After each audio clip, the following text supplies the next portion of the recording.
Hello বন্ধুরা, তোমরা কেমন আছো? আশা করি ভালো আছো। মনীষা রান্নাঘরে তোমাদের স্বাগত জানাই। আবার একটি নতুন রেসিপি নিয়ে হাজির হয়েছি তোমাদের মাঝে। আজকে আমি বানাবো মাছের মাথা কুমড়ো পুঁই শাকের ঘন্ট। আমি কীভাবে বানাই চলো তোমাদের সাথে শেয়ার করব। দেখো, আমি পুঁই শাক, কুমড়ো, আলু সব কিছু কেটে পরিষ্কার করে ধুয়ে নিয়েছি। চলো রেসিপিটি শুরু করা যাক। গ্যাসের উপরে কড়াই বসিয়ে দিয়েছি। কড়াইয়ে পরিমাণ মতো সরষের তেল, সাদা তেল দুটোই দিয়েছি। মাছের মাথায় লবণ হলুদ মাখিয়ে নিয়েছি। মাছের মাথা ভেজে নেব।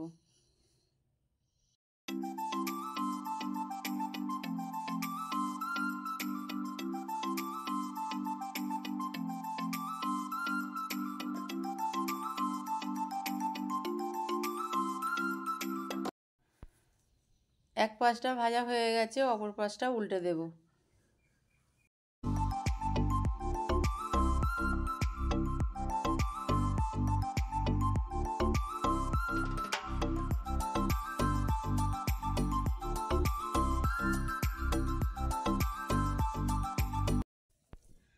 মাছের মাথা ভেজে নিয়েছি, উঠিয়ে নেব।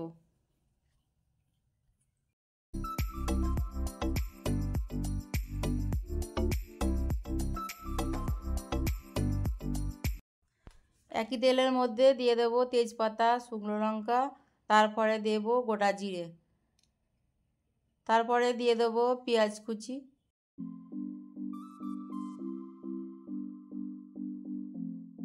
পেঁয়াজ কিছুক্ষণ ভেজে নেব।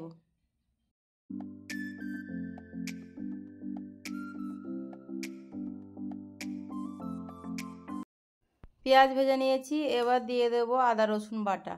আদা রসুন বাটাও কিছুটা সময় ভেজে নেব। এবার দেব গুঁড়ো মশলা, লবণ, হলুদ গুঁড়ো, লঙ্কার গুঁড়ো, ধনে গুঁড়ো।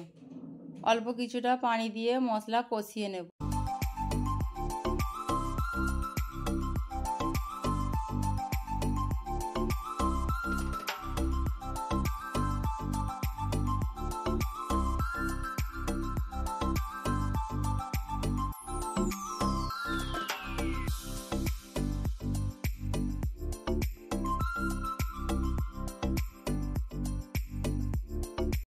মশলা কষানো হয়ে গেছে, মশলা থেকে তেলও ছেড়ে দিয়েছে।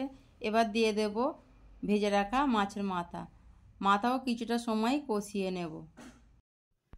মাছের মাথা কষিয়ে নিয়েছি, এবার দেব কেটে রাখা কুমড়ো আলু। অল্প কিছুটা পানি দিয়ে কুমড়ো আলু মাছের মাথা সব কিছু কষিয়ে নেব।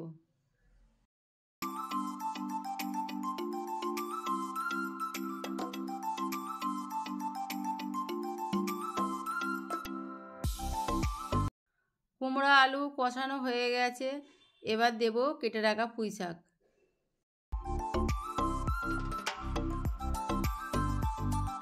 পুঁই শাকও কিছুটা সময় কষিয়ে নেব।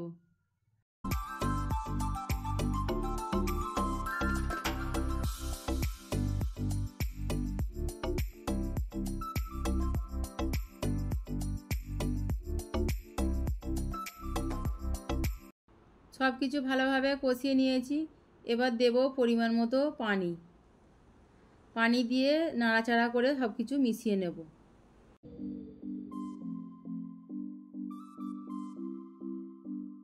ঢাকা দিয়ে রান্না করে নেব।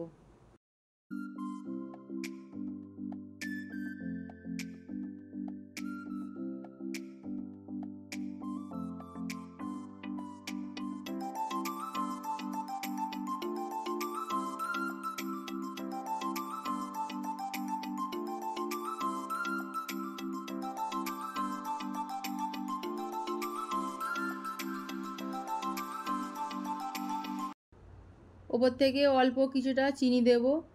তোমরা চাইলে নাও দিতে পারো। চিনি দিলে খেতে খুব ভালো লাগে বা স্বাদটা খুব সুন্দর হয়।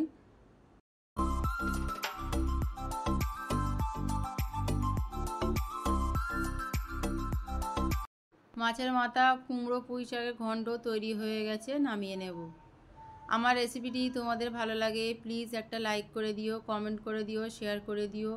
আমার রেসিপিটি যদি তোমাদের খুব বেশি ভালো লেগে থাকে আমার চ্যানেলটা সাবস্ক্রাইব করে নিও। আবারও হাজির হব নতুন একটি রেসিপি নিয়ে।